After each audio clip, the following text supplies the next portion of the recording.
Hello students, आज हम करने जा रहे हैं क्लास 9th का chapter 5 that is fundamental unit of life part 8। तो student, this is the last part of our chapter. इसके बाद हमारा चैप्टर क्या हो जाएगा, कंप्लीट। और जैसा कि हमने पिछले लेक्चर में अपने सेल ऑर्गेनेल्स के बारे में पढ़ा था, जैसे गोल्जी अपरेटस, माइटोकॉन्ड्रिया, प्लास्टिड, और अब हम पढ़ने जा रहे हैं वैक्यूल्स के बारे में, जो कि सिर्फ किस में प्रेजेंट होती है, प्लांट्स में। एनिमल्स में होती हैं पर वो टेम्परेरी होती हैं। अगर वैक्यूल की बात की जाए तो जो वैक्यूल है वो प्लांट सेल में मैक्सिमम पार्ट कवर कर रही होती हैं। तो आज हम अपना वैक्यूल्स के बारे में डिटेल में पढ़ेंगे students. Vacuoles are storage sacs for solid और लिक्विड कंटेंट्स।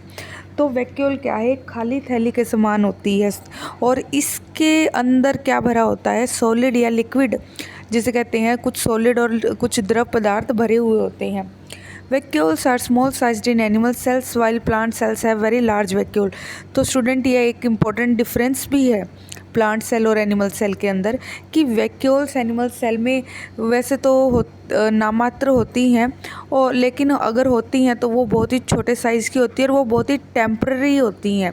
लेकिन प्लांट सेल के अंदर हमें बहुत बड़ी बड़ी वैक्यूल देखने को हमें प्लांट सेल के अंदर एक लार्ज सेंट्रल वैक्यूल देखने को मिलती है। The central vacuole of some plant cells may occupy 50 to 90% of the cell volume। और कई बार तो ये सेल का 95% एरिया कवर कर रही होती हैं, जिसके कारण ये सभी सेल ऑर्गेनेल्स को सेल के एक साइड में धकेल देती हैं। तो अगर आपने प्लांट सेल को ऑब्जर्व किया होगा तो आपने देखा होगा कि एनिमल सेल में तो न्यूक्लियस सेंटर में होता है और प्लांट सेल में हमेशा पेरिफेरी बाहर की तरफ होता है, क्योंकि मैक्सिमम जो एरिया है वो किसके द्वारा कवर कर लिया जाता है, वैक्यूल के द्वारा। तो स्टूडेंट, अब हम पढ़ने जा रहे हैं functions of vacuoles. In plant cell vacuole are full of cell sap and provide turgidity and rigidity of the cell. Plant के अंदर वैक्यूल का क्या रोल है, ये अपने अंदर सॉलिड और लिक्विड को भर के रखती है। तो क्या करती है, ये प्लांट में अगर पानी या की कमी होती है तो रिलीज़ कर देती है, तो टर्जिडिटी मेंटेन करके रखती है सेल के अंदर। As well as it helps it maintain rigidity, यह सेल के स्ट्रक्चर को भी मेंटेन करके रखती है। तो ये है हमारा first point. Next point is many substances of importance in the life of plant cells are stored in vacuoles. Vacuoles के अंदर और भी बहुत सारे सब्सटेंसेस स्टोर होते हैं, जैसे अपने घर में स्टोर हाउस होता है जिसमें हम अनवांटेड मटेरियल को रखते हैं, ऐसे ही हमारे जो वैक्यूल है उसके अंदर बहुत सारा ऐसा मटेरियल जमा होता है जो सेल को ज़रूरत नहीं होती, और ज़रूरत पड़ने पर वो सेल को जो सेल वो सभी मटेरियल वैक्यूल से वापस ले लेता है। तो वैक्यूल के अंदर जो मटेरियल होता है वो होता है amino acid, sugar, various organic acid and some proteins. In single-celled organism like amoeba, the food vacuole contain the food item that the amoeba has consumed। अगर बात की जाए सिंगल सेल ऑर्गेनिजम्स की, तो वहाँ पर आपको सेल के अंदर छोटी छोटी फूड वैक्यूल दिखाई देती हैं। ये फूड वैक्यूल क्या करती हैं, ये फूड को डाइजेस्ट करने में मदद करती हैं। In some unicellular organism specialised vacuole also play important role in expelling excess water and some waste from the cell. अगर बात की जाए अमीबा की, तो वैक्यूल्स वहाँ पर एक बहुत इम्पोर्टेंट रोल प्ले करती हैं, क्योंकि वैक्यूल्स के अंदर ही खाना क्या होता है, डाइजेस्ट होता है और वहीं से एब्जॉर्ब होता है, और जो वेस्ट है वो भी वैक्यूल के ज़रिए सेल मेम्ब्रेन के थ्रू बाहर फेंक दिया जाता है। तो वैक्यूल्स का एक बहुत इम्पोर्टेंट रोल होता है इन यूनिसेलुलर ऑर्गेनिज्म। अगर हम देखते हैं प्लांट के अलावा, तो प्लांट में तो ये इम्पोर्टेंट फंक्शन प्ले करता ही है, कुछ एनिमल्स में भी ये इम्पोर्टेंट फंक्शन प्ले करता है। तो हम अब करेंगे questions. Can you name 2 organelles we have studied that contain their own genetic material. तो स्टूडेंट, अभी हमने पढ़ा था पिछले लेक्चर में कि 2 सेल ऑर्गेनेली है, माइटोकॉन्ड्रिया एंड क्लोरोप्लास्ट, जो कि किसके अंदर आती है, प्लास्टिड के अंदर। तो प्लास्टिड और माइटोकॉन्ड्रिया अकेली ऐसी 2 ऑर्गेनेली है जो क्या करती हैं, जिनके पास अपना खुद का डीएनए है और उनके अंदर राइबोसोम्स भी हैं। राइबोसोम क्या करते हैं, प्रोटीन बनाने का काम करते हैं, लेकिन ये राइबोसोम 80S ना होकर क्या है, 70S। और हमने तो पढ़ा था कि 70S राइबोसोम सिर्फ प्रोकैरियोट्स में होते हैं। तो स्टूडेंट कहीं ना कहीं ये अमेजिंग फैक्ट है कि माइटोकॉन्ड्रिया वैसे तो यूकैरियोटिक सेल्स के अंदर प्रेजेंट है, लेकिन उनके अंदर जो राइबोसोम है वो क्या है, 70S। तो कहने के बाद अगर आपसे क्वेश्चन आ जाता है कि name two semi autonomous organelle, तो भी आंसर सेम रहेगा, माइटोकॉन्ड्रिया एंड प्लास्टिड। इनको सेमी ऑटोनोमस ऑर्गेनेली इसलिए कहा जाता है, बेशक इनके पास अपना खुद का डीएनए है, पर कहीं ना कहीं ये जो सेल का न्यूक्लियस है उस पर ही डिपेंड करती है अपने फंक्शंस। जो इसके फंक्शंस है वो मेन फंक्शंस न्यूक्लियस पर ही डिपेंड करते हैं, बेशक इसके पास खुद का डीएनए हो। तो इन्हें सेमी ऑटोनोमस ऑर्गेनेली भी कहा जाता है। तो क्वेश्चन में जो आंसर है फर्स्ट का वो है mitochondria and plastid. If the organism or if the organization of a cell is destroyed due to some physical or chemical influence, what will happen? अगर किसी सेल को मतलब डिस्ट्रॉय हो जाता है ड्यू टू फिजिकल और केमिकल इन्फ्लुएंस, तो cell के अंदर क्या होगा? तो स्टूडेंट्स अगर सेल फिजिकली और केमिकली डिस्ट्रॉय हो जाता है तो हमारा जो सेल मिल, आपको सभी को पता है सेल मिलकर क्या बनाते हैं, टिश्यू, टिश्यू मिलकर ऑर्गन और ऑर्गन मिलकर ऑर्गेनिज्म। तो सेल कहीं ना कहीं बेसिक यूनिट होता है किसी भी ऑर्गेनिज्म के अंदर।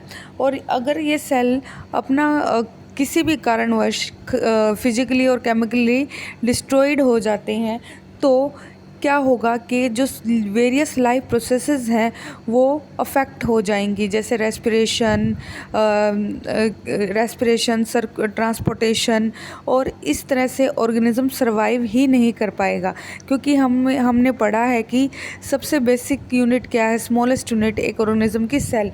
अगर सेल ही नहीं रहेगा तो ये लाइफ प्रोसेसेस भी नहीं होगी किसी भी ऑर्गेनिज्म में, तो ऑटोमेटिकली वो ऑर्गेनिज्म क्या है, सरवाइव ही नहीं कर पाएगा। तो कह सकते हैं कि सेल जो है एक इम्पोर्टेंट स्ट्रक्चर है हमारी बॉडी के अंदर। अगर इसमें कहीं भी डिफेक्ट हो जाता है तो we are not able to perform various functions. तो स्टूडेंट आई होप आपको सेकंड जो क्वेश्चन है वो समझ में आ गया होगा। Why are lysosome known as suicidal bags? तो ये तो बहुत ही आसान क्वेश्चन है। मैंने जैसे आपको पहले बताया था लाइसोसोम कहाँ से बनते हैं, लाइसोसोम बनते हैं गोल्जी अपरेटस से, और गोल्जी अपरेटस कहाँ से बनता है, वो बनता है ईआर से, और ईआर किसकी एक्सटेंशन है, न्यूक्लियर मेम्ब्रेन की। ये तो चलो हमने पिछला रिवाइज कर लिया, पर लाइसोसोम को सुसाइडल बैग्स क्यों कहा जाता है? तो स्टूडेंट्स गोल्जी अपरेटस पैकेजिंग का काम करता है। जो भी मटेरियल ईआर से बनकर आता है उसमें कुछ अगर ऐड करना होता है, ऐड करके वो उसको वेसाइकल्स के थ्रू ट्रांसपोर्ट करता है। वेसाइकल मीन्स थैली। तो कई बार ये वेसाइकल्स में जो मटेरियल है ट्रांसपोर्ट करने की जगह ये कुछ एंजाइम्स को ट्रांसपोर्ट कर देता है, और इन सर्कुलर वेसिकल्स को हम लाइसोसोम के नाम से जानते हैं। और इनमें बहुत ही इंपॉर्टेंट पावरफुल एंजाइम्स होते हैं जो बैक्टीरिया या फिर डेड डिकेइंग मैटर होता है सेल में उसको डाइजेस्ट करते हैं। तो स्टूडेंट कई बार क्या होता है कि सेल अगर किसी कारणवश टूट जाए या उसको कुछ फिजिकली और केमिकली डिस्ट्रॉय हो जाए तो ये लाइसोसोम्स क्या करते हैं, रप्चर हो जाते हैं। और जैसे ही लाइसोसोम रप्चर होंगे तो ये सेल को क्या करेंगे, ये सेल को डाइजेस्ट कर देंगे। इस वजह से लाइसोसोम को सुसाइडल बैग्स भी कहा जाता है कई बार, क्योंकि ये अपने खुद के सेल को खा जाते हैं, तो इस कारण से लाइसोसोम्स को सुसाइड बैग भी कहा जाता है। Where are protein synthesise inside the cell? तो स्टूडेंट ये तो एक बहुत इंपॉर्टेंट क्वेश्चन है कि राइबोसोम ही है जहाँ जो क्या करता है, प्रोटीन बनाने का काम करता है। अब राइबोसोम के बारे में आप समझ लो कि न्यूक्लियस में क्या होता है, क्रोमोजोम। क्रोमोजोम किसके बने हैं, डीएनए के। और ये डीएनए क्या करता है, ये डीएनए मैसेज भेजता है किसके थ्रू, आरएनए के थ्रू। और ये इस आरएनए को बोलते हैं मैसेंजर आरएनए, जो सेल न्यूक्लियस से बाहर कैसे आएगा, न्यूक्लियर पोर के ज़रिए। जब ये मैसेंजर आरएनए बाहर आता है तो ये राइबोसोम के पास जाएगा और राइबोसोम को क्या देगा, मैसेज देगा कि जो भी प्रोटीन है, जो भी रिक्वायरमेंट है, जिस भी टाइप के प्रोटीन की रिक्वायरमेंट है उसको बनाना शुरू कर देगा। इस तरह से राइबोसोम को क्या कहा जाता है, प्रोटीन फैक्ट्री। तो अगर आपसे क्वेश्चन पूछा जाए which organelle is called protein factory, then you will answer ribosome. तो स्टूडेंट यहाँ तक हमने हमने सभी क्वेश्चंस कवर कर लिए हैं। Each cell thus acquire its structure and ability to function because of the organisation of its membrane and organelles in specific ways the cell thus has a basic structural organisation. तो student ये कहीं ना कहीं answer भी है second question का, जो हम अभी हमने जस्ट ऊपर किए हैं। तो सेम बात बताई गई है कि अगर सेल की किसी भी स्ट्रक्चर या स्ट्रक्चर में कुछ डिस्टर्बेंस आती है तो उससे पूरे ऑर्गेनिजम्स की जो फंक्शंस हैं वो कहीं ना कहीं प्रभावित होते हैं, वेरियस लाइफ प्रोसेसेस कहीं ना कहीं प्रभावित होती हैं। तो the cell thus has a basic structural organisation, इसी वजह से कहा गया है कि सेल क्या है, एक महत्वपूर्ण इकाई है हमारे शरीर की। This helps the cells to perform function like respiration, obtaining nutrition and clearing of waste material और फॉर्मिंग न्यू प्रोटीन्स। और सेल ही हैं जो हमें वेरियस लाइफ एक्टिविटीज़ को परफॉर्म करने में मदद करते हैं, चाहे वो रेस्पिरेशन हो, चाहे न्यूट्रिशन हो, चाहे क्लियरिंग ऑफ वेस्ट मटेरियल और फॉर्मिंग न्यू प्रोटीन्स। तो student next is the cell is the fundamental structure unit of living organism, it is also the basic functional unit of life. तो हम कह सकते हैं कि सेल क्या है, वो फंडामेंटल यूनिट है जो लिविंग ऑर्गेनिज्म को सरवाइव करने में मदद करता है। तो स्टूडेंट यहाँ पर हमारा चैप्टर कंप्लीट हो जाता है। Next we come to the what you have learned. तो स्टूडेंट यहाँ पर कुछ बेसिक्स जो हम पढ़ के हमने एनसीईआरटी जो इस चैप्टर के अंदर डिटेल में पढ़े हैं, वहाँ वो कुछ पॉइंट्स आपको डिटेल में बताए हुए हैं, आप इनको रीड कर लेना। और यहीं से बहुत सारे छोटे छोटे क्वेश्चंस बन जाते हैं। तो स्टूडेंट अब हम करेंगे फर्स्ट एक्सरसाइज। आज मैं आपको एक्सरसाइज के जो क्वेश्चन है वो समझा रही हूँ, और आपको जो ये क्वेश्चंस खुद से नहीं लिखने हैं, ये मैं आपको लिख कर भेज दूँगी और आपने वहीं से उतारने हैं। वैसे हम क्वेश्चंस डिस्कस कर लेते हैं एक्सरसाइज के। Make a comparison and write down ways in which plant cell are different from animal cell. तो स्टूडेंट फर्स्ट क्वेश्चन सीधा पूछा गया है डिफरेंस प्लांट सेल में और एनिमल सेल में। जैसा कि आप 8th क्लास में भी पढ़ के आए हैं डिफरेंस प्लांट सेल और एनिमल सेल में। प्लांट सेल में क्या होता है, सबसे मेन इंपॉर्टेंट बात कि प्लांट सेल लार्जर साइज का होता है, एनिमल सेल स्मॉलर साइज का होता है। प्लांट सेल के अंदर क्या होता है, प्लांट सेल के अंदर प्लास्टिड होते हैं और एनिमल सेल के अंदर प्लास्टिड एब्सेंट होते हैं।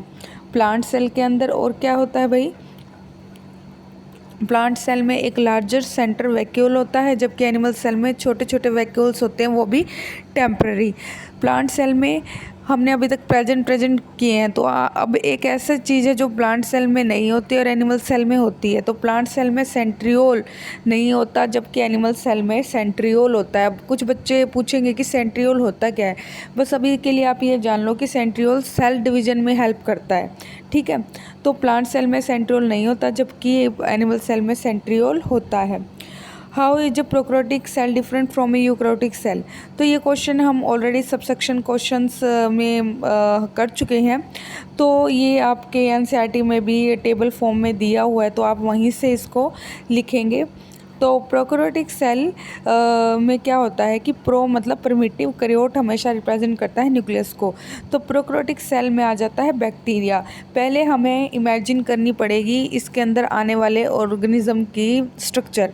तो प्रोकैरियोटिक सेल के अंदर आता है बैक्टीरिया। तो यहीं से डिफरेंस हमने शुरू कर देने हैं कि प्रोकैरियोटिक सेल में जितनी भी एक वेल डेवलप्ड न्यूक्लियस नहीं होता। न्यूक्लियस हमें पता है किसे हम न्यूक्लियस कहते हैं, हम जहाँ पर क्रोमोसोम के ऊपर एक वेल डिफाइंड मेम्ब्रेन प्रेजेंट हो, जिसे हम न्यूक्लियर मेम्ब्रेन कहते हैं, तो उस प्रॉपर स्ट्रक्चर को न्यूक्लियस कहा जाता है। लेकिन बैक्टीरिया के केस या प्रोकैरियोटिक सेल के केस में ये न्यूक्लियस एब्सेंट होता है, क्योंकि वहाँ पर न्यूक्लियर मेम्ब्रेन दिखाई नहीं देती। वहाँ पर एक सिंगल क्रोमोसोमल थ्रेड दिखाई देता है, जिसे हम डीएनए के नाम से जानते हैं, और न्यूक्लियर मेम्ब्रेन एब्सेंट होती है प्रोकैरियोटिक सेल्स में, जबकि प्रेजेंट होती है यूकैरियोटिक सेल्स में। दूसरा इंपॉर्टेंट फंक्शन है कि प्रोकैरियोटिक सेल्स में सभी सेल ऑर्गेनेल्स क्या है, एब्सेंट है, जबकि यूकैरियोटिक सेल्स में सभी सेल ऑर्गेनेल्स क्या है, प्रेजेंट है। तीसरा, प्रोकैरियोटिक सेल्स क्या है, उनमें देखो प्रोकैरियोटिक और यूकैरियोटिक में यही एक फ़र्क नहीं है। प्रोकैरियोटिक में वैसे तो सभी ऑर्गेनेलिज एब्सेंट है सिवाय राइबोसोम के, पर यहाँ राइबोसोम में भी डिफरेंस आ जाता है। प्रोकैरियोटिक सेल्स में 70S राइबोसोम होता है, जबकि यूकैरियोटिक सेल में 80S। और राइबोसोम्स के बारे में तो आपको पहले बता ही चुकी हूँ। 70 और 80S किसको रिप्रेजेंट करते हैं? S मतलब सेडिमेंटेशन कोफिशिएंट, साइज से रिलेट करता है ये राइबोसोम के। और जिस साइंटिस्ट ने इसको डिस्कवर किया था तो उसके नाम से इसको स्वेडबर्ग यूनिट भी कहा जाता है, तो इसलिए S से रिप्रेजेंट किया जाता है। What would happen if the plasma membrane rupture और ब्रेक्स डाउन? क्या होगा अगर प्लाज्मा मेम्ब्रेन टूट जाए? तो सिंपल है स्टूडेंट, आपको पता है प्लाज्मा मेम्ब्रेन किसकी बनी होती है? प्रोटीन और लिपिड की। और यह है सेल के अंदर बहुत इंपॉर्टेंट रोल प्ले करते हैं सेल के बाहर। यह एक सिलेक्टिवली मेम्ब्रेन है जो सभी मॉलिक्यूल्स को सेल के अंदर जाने नहीं देती। यह कुछ सिलेक्टिव मॉलिक्यूल्स को ही सेल के अंदर जाने देती है, उस तरह से सेल की इंटीग्रिटी को मेंटेन करके रखती है। अगर ये टूट फूट जाए तो सेल प्रॉपर तरीके से फंक्शन नहीं कर पाएगा, तो कहीं ना कहीं सेल डैमेज हो जाएगा। तो कहीं ना कहीं कह सकते हैं कि plasma membrane is very important for the survival of a cell. Next come to the question 4। What would happen to the life of a cell if there was no Golgi apparatus? क्या होगा अगर Golgi apparatus ना हो? तो student हमने अभी तक क्या पढ़ा था कि गोल्जी अपरेटस का मेन काम क्या है? ट्रांसपोर्ट का।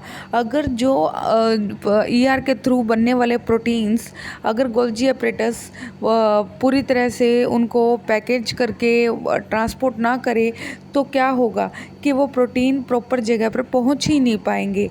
तो गोल्जी अपरेटस अगर ना हो तो सेल सर्वाइव ही नहीं कर पाएगा। तो सभी ऑर्गेनेलिज का अपना एक फंक्शन है और सभी ऑर्गेनेलिज सेल के लिए बहुत ही ज़रूरी होती हैं। Which organelles known as a power house of the cell? ये बहुत इंपॉर्टेंट क्वेश्चन है जो कॉम्पिटिटिव एग्जाम्स में भी आता है कि power house of the cell या फिर बिजली घर किसे कहा जाता है। तो सबसे इम्पोर्टेंट बात है कि माइटोकॉन्ड्रिया को कहा जाता है। क्यों कहा जाता है? क्योंकि माइटोकॉन्ड्रिया ATP बनाता है। ATP की फुल फॉर्म है एडिनोसिन ट्राइफॉस्फेट, जिसे हम एनर्जी करेंसी के नाम से भी जानते हैं। और यह ATP हमें ऊर्जा देता है, एनर्जी देता है। इसी वजह से हम माइटोकॉन्ड्रिया को power house of the cell कहते हैं। जैसे आपके घरों में बिजली चाहिए तो वो कहाँ से आती है? ट्रांसफार्म से आती है। और ये ट्रांसफार्म किससे जुड़ा है? ये आपका बिजली। तो स्टूडेंट, जैसे आपके घरों में बिजली ट्रांसफार्म से आती है, तो इसी तरीके से माइटोकॉन्ड्रिया ATP जनरेट करता है जो सेल को ऊर्जा प्रोवाइड करती है। इसी वजह से माइटोकॉन्ड्रिया को पावर हाउस भी कहा जाता है। Where do the lipids and protein constitute the cell membrane get synthesised? तो स्टूडेंट्स, आपने बताना है कि सेल के अंदर लिपिड्स और प्रोटीन्स कहाँ पर बनते हैं। तो स्टूडेंट्स, जो लिपिड्स होते हैं, प्रोटीन्स होते हैं, दोनों ही बनते हैं ER के अंदर। Where do the lipid and protein constitute the cell membrane get synthesised? भाई, सेल मेम्ब्रेन बनने के लिए क्या चाहिए? Protein lipid. हमने पढ़ा था कि सेल मेम्ब्रेन किसकी बनी है? लिपिड प्रोटीन की। वो आते कहाँ से हैं? वो ER से आते हैं। अब सोचने वाली बात है कि प्रोटीन कहाँ बनेगा? प्रोटीन बनेगा RER के थ्रू। RER को हम क्या कहते हैं? रफ एंडोप्लाज्मिक रेटिकुलम, क्योंकि उसके ऊपर क्या प्रेजेंट है? प्रोटीन बनाने की मशीन, जिसको क्या कहा जाता है? राइबोसोम। जबकि लिपिड्स क्या है? लिपिड्स बनेंगे SCR में। SCR को हम पहले पढ़ चुके हैं, स्मूथ एंडोप्लाज्मिक रेटिकुलम। तो लिपिड और प्रोटीन दोनों ही ER से बन रहे हैं, लेकिन उनकी जो टाइप्स है वो अलग अलग है। प्रोटीन को बना रहा है RER, जबकि लिपिड को बना रहा है SER। तो स्टूडेंट, आई होप आपको यहाँ पे समझ आ गया होगा। How does N amoeba obtain its food? तो स्टूडेंट, आपने बताना है कि अमीबा अपना खाना कैसे लेता है। तो सभी को पता है कि अमीबा एक इरेगुलर ऑर्गेनिज्म होता है। तो स्टूडेंट्स, अमीबा एंडोसाइटोसिस के ज़रिए फूड को अंदर लेता है। अब आपने एंडोसाइटोसिस के बारे में पढ़ा भी है, NCERT में एक जगह दिया भी हुआ है कि एंडोसाइटोसिस क्या होता है? Intake of food in by an organism. जब फूड किसी भी ऑर्गेनिज्म के अंदर जाता है उससे थ्रू सेल मेम्ब्रेन, तो उसे कहा जाता है एंडोसाइटोसिस। और अमीबा के केस में क्या होती है student? Endocytosis. What is osmosis, जो कि आपकी बहुत ही इंपॉर्टेंट प्रोसेस है। ऑस्मोसिस क्या है? It is a type of diffusion तो ऑस्मोसिस वो है जो लिक्विड में हमें देखने को मिलती है, जहाँ पर जो वाटर मॉलिक्यूल है वो कहाँ जाते हैं, वो मूव करते हैं हाई कंसंट्रेशन से लो कंसंट्रेशन की तरफ through a semi permeable membrane. और उनके मूवमेंट के लिए क्या चाहिए, उनके मूवमेंट के लिए चाहिए मेम्ब्रेन, और वो मेम्ब्रेन क्या होगी, सिलेक्टिवली परमिएबल। तो ऑस्मोसिस की डेफिनेशन यहाँ से क्लियर हो गई होगी आपको, आई होप। तो carry out the following osmosis experiment. तो स्टूडेंट ये लैब की एक्टिविटी है, ये हम लैब में करते हैं। मैं आपको शॉर्ट में बता देती हूँ, आप इसको जब भी आप इसको हम टॉपिक को अपना एक्सपेरिमेंट को लैब में करके देखेंगे, ठीक है। तो आप अभी के लिए बस इसको रीड कर लें, फिर हम इसको लैब में परफॉर्म करेंगे। तो फर्स्ट जो हमने क्या करना है, एक आलू को पील कर लेना, छील लेना है और उसकी छोटी छोटी क्यूब्स बना देनी है। तो क्या करना है स्टूडेंट्स, हमने एक चम्मच शुगर को घोल लेना है थोड़े से पानी में, और उसका घोल तैयार कर लेना है। अब हमने जो हमारी क्यूब बन गई है उसके अंदर एक कैविटी बना लेनी है, और उस कैविटी में हमने क्या डाल देना है, शुगर सॉल्यूशन।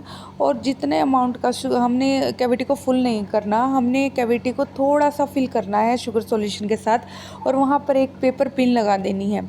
तो स्टूडेंट अब उस कैविटी को हम आलू की जो क्यूब है उसको हम एक पेटे डिश में रखेंगे जो कि किसकी भरी हुई है, पानी की।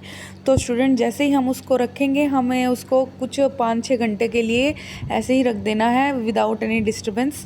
तो हम क्या देखते हैं कि धीरे धीरे जो कैविटी है उसके अंदर पानी भर जाता है। इसका मतलब क्या होता है कि जो कैविटी है वो उसके अंदर शुगर सॉल्यूशन है, तो मतलब वाटर के मॉलिक्यूल्स कम है, जबकि बाहर क्या है, सॉल्वेंट प्योर वाटर। तो वाटर के मॉलिक्यूल्स बाहर ज़्यादा है जबकि कैविटी के अंदर कम है। तो क्या होगा, मूवमेंट होगा वाटर का फ्रॉम हाई कंसंट्रेशन जो कि बाहर ज़्यादा है टू लोअर कंसंट्रेशन जो कि अंदर ज़्यादा है। तो पानी के मॉलिक्यूल्स बाहर से अंदर आना शुरू कर देंगे, तो कुछ समय बाद आपको पानी का जो लेवल है वो इंक्रीज़ दिखाई देगा। तो यही इस एक्सपेरिमेंट में स्टूडेंट्स बताया गया है। आई होप आपको ये चीज़ समझ में आ गई हो गई। ये जो टोटल एक्सपेरिमेंट है it is based on osmosis, ठीक है स्टूडेंट। अब हम ये हमारा चैप्टर कंप्लीट हो चुका है। अब इसके जो क्वेश्चंस हैं वो मैं आपको भेज दूंगी, और आपका काम सिर्फ अभी इतना है कि जो क्वेश्चंस मैं आपको भेज रही हूँ वो आप एनसीईआरटी से ही लिखने की कोशिश करें, और जो डायग्राम भेज रही हूँ उनको लर्न करें। और आज के लिए इतना ही। Thank you.